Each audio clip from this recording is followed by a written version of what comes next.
faceva di tutte manere, in capo, di sotto, davanti e darreri. Quando scendiva alla stazione, d'un paesaggio che vicino, si innadunarono vecchie carusi, che ogni romano con un terreno. C'è quello povero che ci sentia, e c'è quel pezzo di cinni preia, con cozzo di ciuri nel lune dell'auto, pintiggia l'amore e la poesia.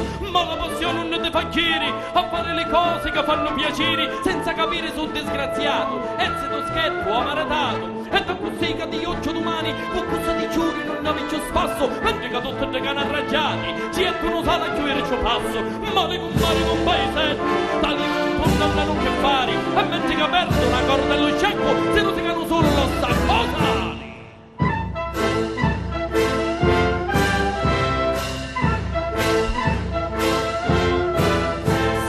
Gente d'ora consiglio, sentendosi come domina Dio, gruppo una bucca ma all'occorrenza, un sanno dire manco pio, a così una vecchia scritto se agita, senza né figlio, senza ciuttoglie, si pigliò con la pozzolona, e chi va dettando la sua dottrina, se la pigliava con le cornoni, dicendo a tutti i mali paroli, quando fa l'amore avrà punizioni, di carrapunere e guardigliari. Correro tutto a parlare che i guardi ci dissero senza mezze parole. Già da penara per troppi clienti, chiossa di chita che vende pani, e arrivarono quattro gendarmi con le cappette e con le pennacchi, e arrivarono un cavalli con le pistole e le scopette. Ma pure i spirri carraponera non fanno mai un proprio dovere, e quando si misero l'arco uniformi accompagnarono alla stazione.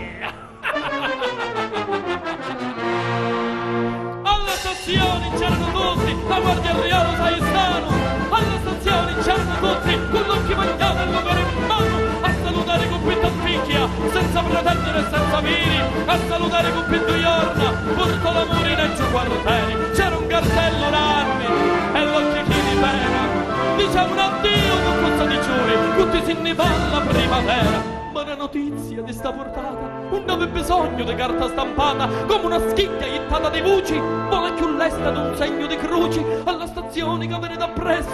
C'è questa gente di chi da calasso, c'è chi si asciuga l'occhio di chianto, così prenota a buon momento. Poro parrino che mormoriava, si dice muto una santa nazione,